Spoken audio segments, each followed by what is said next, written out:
आदित्य निघते मी. मेघनाने सांगितलं मला फोनवर. Final? Yes. Okay, as you wish. All the best. नुसत्या बेस्ट विशेस देऊ नकोस मला. थोडं प्रॅक्टिकल टिप्स दे ना. म्हणजे सपोज तू जर चिडला असतास तर मेघनाने असं काय केलं असतं की तुझा राग गेला असता? ते असं सांगता नाही येत यार. म्हणजे इट डिपेंड्स. सांग ना तरी पण. काही नाही. माझी रूम मस्त फुलांनी सजवून आणि अशा छान कॅन्डल्स वगैरे लावून ठेवले असतील ना मी यायच्या वेळी, आणि माझ्या आवडीचं सेंट वगैरे लावलं असेल ना, तर मी तर गेलोच. Okay, thank you. Bye. Bye. Bye. काळजी घे. हो.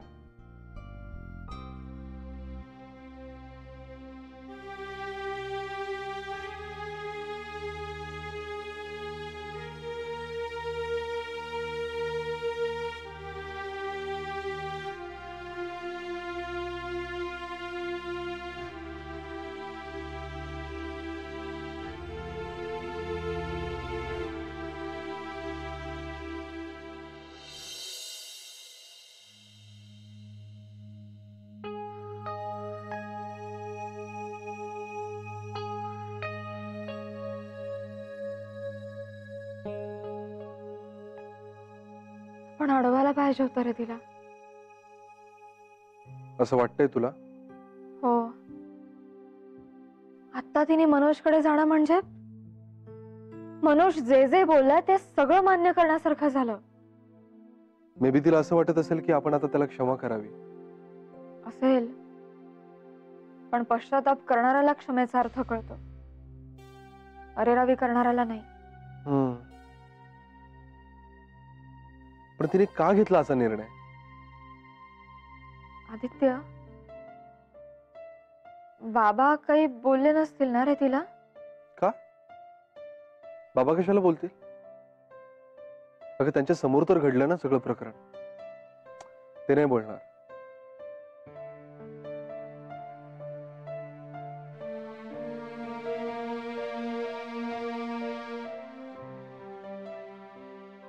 मेघना, असं तर झालं नसेल ना की चित्राला तर नोकरी नाही, तर आपल्याकडे राहणं लांबलं तर काय करायचं असं अवघडल्यासारखं वाटलं नसेल ना तिला? नाही म्हणजे मी तुमच्यावर भार होऊन राहते असं.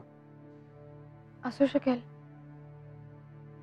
ते पण आदित्य, एवढे कुठे रे दिवस झाले होते असं वाटायला.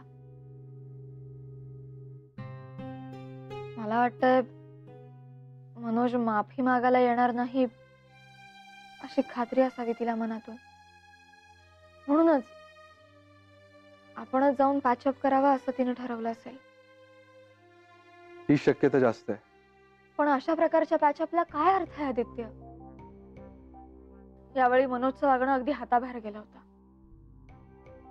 एरवी चिडला, रागावला तरी त्याचं चित्रावरचं प्रेम दिसायचं. अरे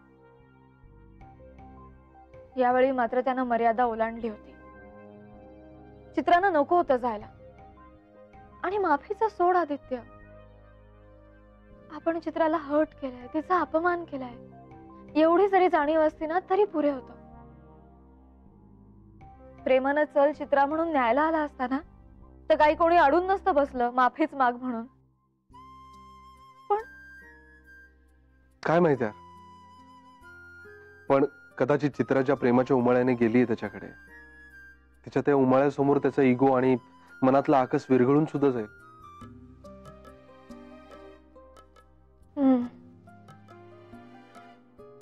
होपफुली.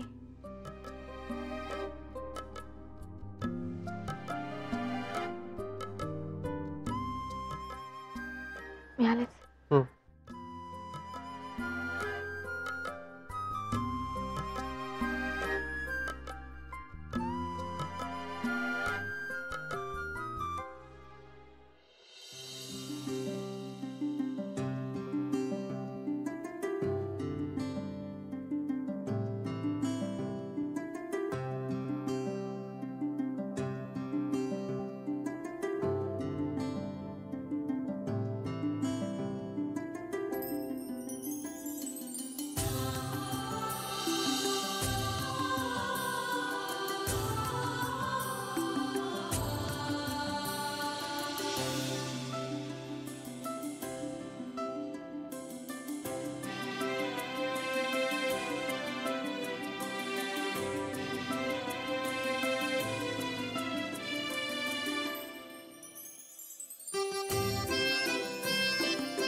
चला, ज्या कारणासाठी आमच्या बाबाजींनी आम्हाला इथे पाठवलं होतं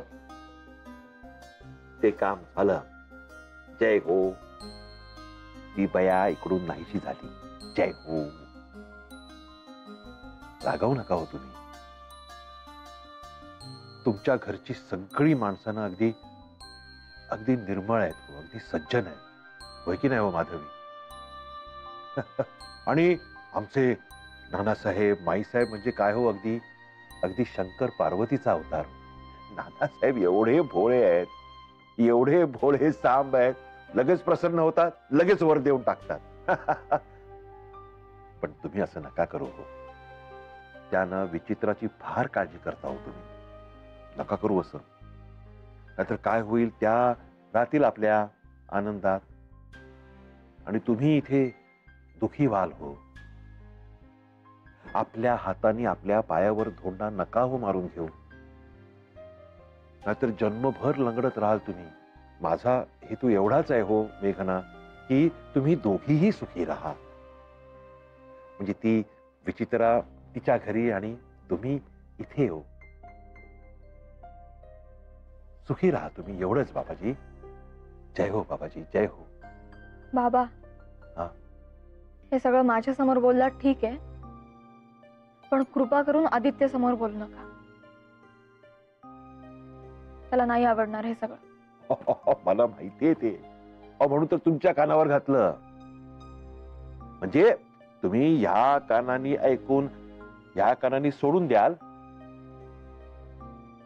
पण निदान विचार तरी कराल. बाबा, बरं बरं, आता भांडायचं नाही. निरोप समारंभ चालू आहे की नाही? मला फक्त तुम्हाला एकदा सांगायचं आहे, बाबा, बॅग नीट भरलीत की नाही?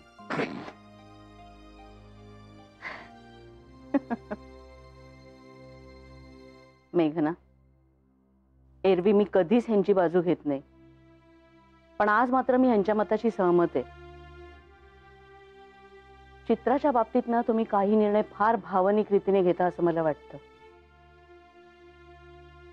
आणि चित्राला या बाबतीत मदत केलीच पाहिजे. आणि जर नाही केली तर आपल्या डोक्यावर फार मोठं पाप येईल. ही जी काही तुमची समजूत आहे ना, ही आधी तुम्ही मनातून काढून टाका. होय हो. अगं, हे जर चुकले असते ना, तर सगळ्यात आधी विरोध मी त्यांना केला असता. पण ह्यांच्या बोलण्यात तथ्य आहे. तू सुद्धा शांत डोक्याने विचार करून बघ, तुला सुद्धा पटेल. अगं, एवढंच म्हणणं आहे ग आमचं. बाकी तुला असं काही आम्हाला बोलायचं नाहीये. मी काय बोलले असेल उलट सुलट तर तुम्ही मनात ठेवू नका. अगे, आणि परत या राहायला असेच. हो म्हणजे काय, ह्याच बोलीवर तर नानासाहेबांनी आम्हाला सोडलंय. जा म्हणाले परत येण्यासाठी. होय ना. आणि त्यांनी संकेत दिला की येऊच ना. जय हो, जय हो. नानासाहेबांना पण म्हटलं हो, नका येऊ निरोप द्यायला, बाय बाय म्हणायला. गहीवरून येलो. म्हणजे कसं अगदी थोडक्यातच गोडी येऊ.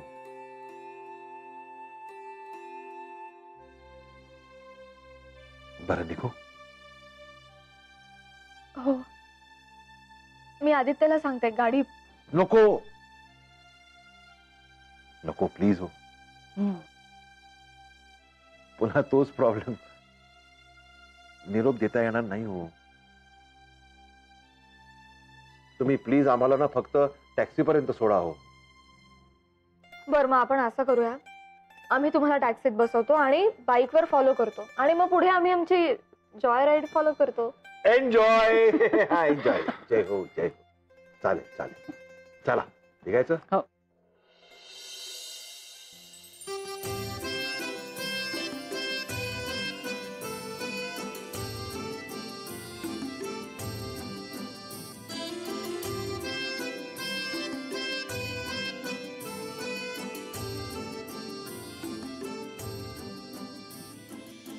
मनोजला हे सरप्राईज खूप आवडणार आहे. बरं झालं मी परत आले. काय हरकत आहे मी 4 पावलं मागे जायला? त्यात कसला इगो?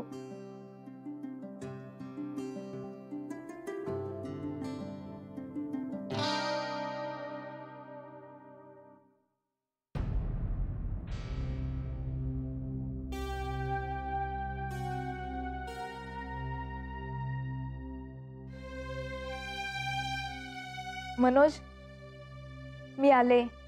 कोणाच्या सांगण्यावरून? असं काय बोलतोस अरे? मग कसं बोलू?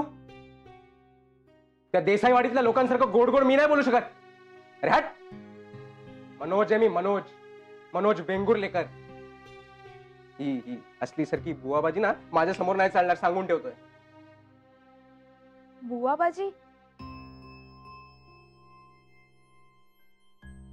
मी इतक्या प्रेमाने परत आले आणि तू बुवाबाजी म्हणतोस माझ्या प्रेमाला?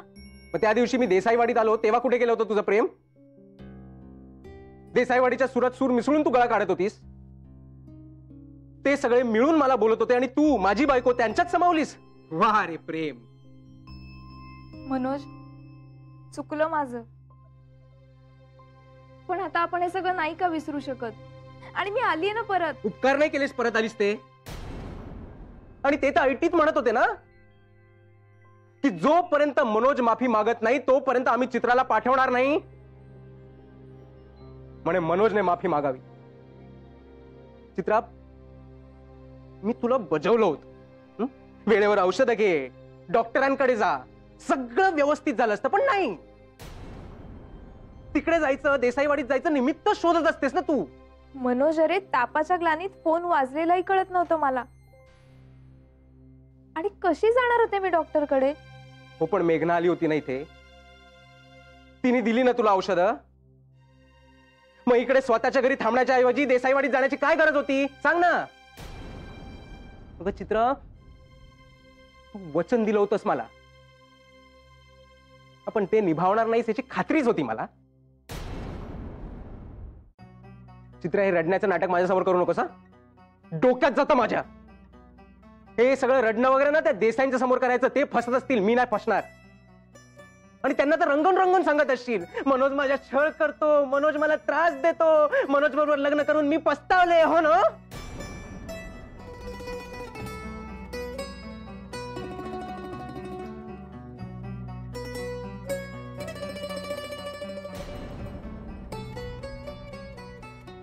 असं काय करतोस रे मनोज? 4 शब्द सुद्धा नीट नाही का बोलू शकत आपण एकमेकांशी? सरळ नाही का वागू शकत आपण आदित्य मेघनासारखं? आदित्य, आदित्य, आदित्य, जगात दुसरं कोणी नाहीच आहे ना? मनोज तर नाहीच नाही. मनोजला काही अस्तित्वच नाहीये. आदित्यचं प्रेम दिसतं पण मनोजचं दिसत नाही का तुला चित्रा? दिवस रात्र राबतो हे दिसत नाही का? असं नाहीये रे मनोज, माझं खूप प्रेम आहे तुझ्यावर. एक सेकंड चित्रा, एक सेकंड. हे प्रेमाचं नाटक माझ्याबरोबर करू नकोस. हे देसाईंनी स्पॉन्सर केलेलं प्रेम मला नको. प्लीज या गरीब मनोजला ह्यातनं बाहेर ठेव. हे सगळं ना तिकडे करायचं, देसाईवाडी. ती तुझी आवडती जागा आहे ना, तिकडे करायचं. आणि नाहीतरी नाना म्हणाले होते ना की मी माफी मागितल्याशिवाय तुला इथे पाठवणार नाही. मग काय झालं नानांना? त्यांचं नाव घेऊ नकोस मनोज. हो, मग कोणाचं नाव घेऊ? आदित्यचं घेऊ. Aditya the great, prince charming Aditya, मला प्रेमाचे धडे देणारा आदित्य. म्हणजे तो मला ऑफिस मध्ये बोलवून गमवणं शिकवणार आणि मी नंदी बैलासारखी मान हलवून त्याची आरती करू का? काय काय झालं? ऐक ना चित्रा, आदित्य बद्दल बोललो तर त्रास झाला? आदित्य बद्दल वाईट बोललो तर त्रास होतो ना तुला आतून? पण मी बोलला. तुला ऐकवत नसेल ना तर दार उघडाय, निघू शकतो. कळलं?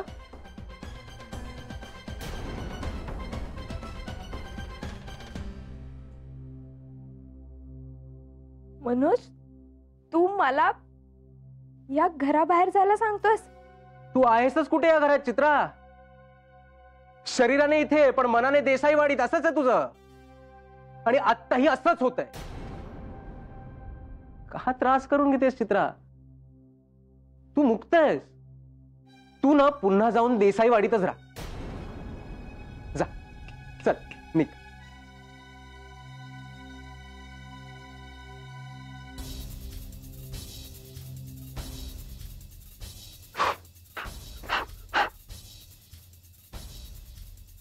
तू स्वतः जाणार आहेस की पालखीत बसून सोडून येऊ?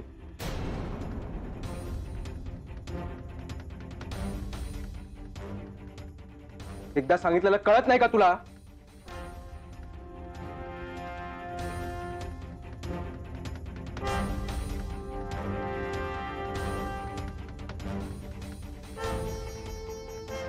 खूप प्रेमाने आणि आशेने आले होते मी परत, पण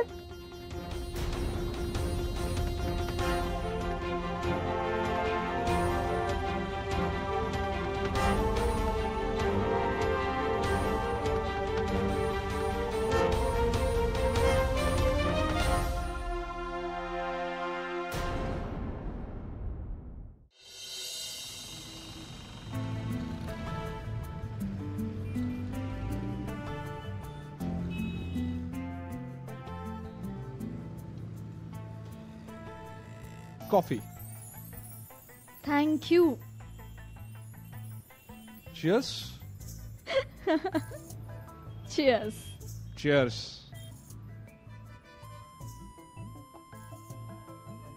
वा, आपला नेहमीचा स्पॉट. कॉफी आणि तू. मस्त वाटतंय.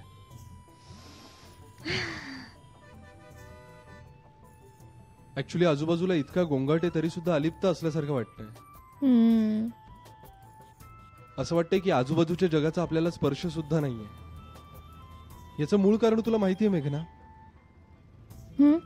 आपल्यातलं कम्युनिकेशन. ते जर का प्रॉपर असेल ना तर बाहेरच्या कोणत्याही वाईट गोष्टीचा आपल्याला त्रास नाही होऊ शकत. मग तो आजूबाजूचा गोंगाट असेल किंवा एखादं संकट.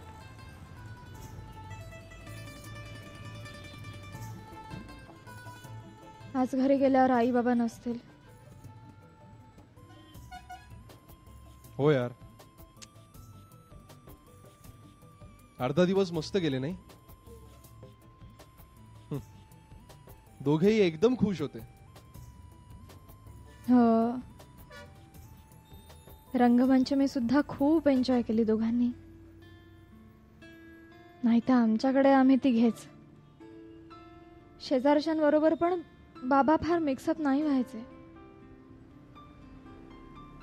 तरी बाहेर जरी रंगपंचमीची धमाल असली तरी आमच्या घरात मात्र सगळं शांत शांत असायचं. पण इकडे मात्र खूप एन्जॉय केलं दोघांनी. हे पण याचं सगळं क्रेडिट नानामाईंना. ते जर स्वतः जाऊन आई बाबांना घेऊन नसते ना आले तर आई बाबा असे राहायला येणं कठीण होतं.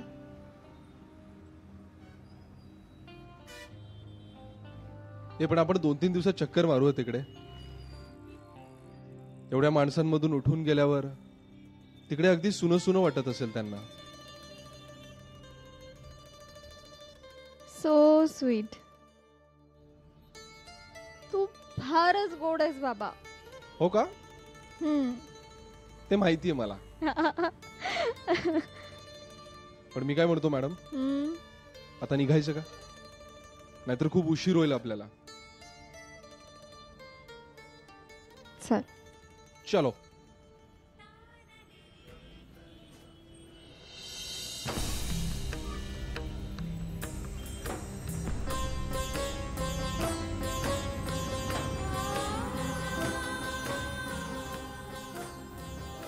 मनोज आहे मी, मनोज वेंगुर्लेकर. ही असली बुवाबाजी ना माझ्या समोर नाही चालणार.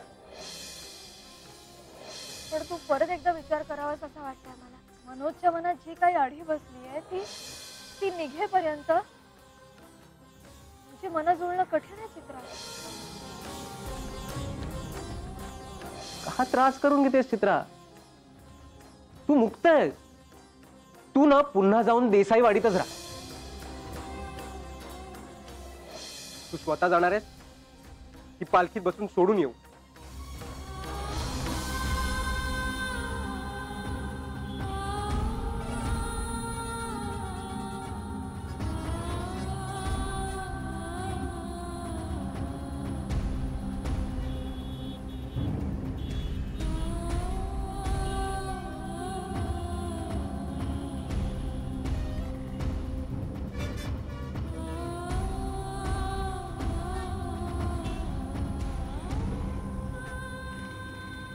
चित्रा,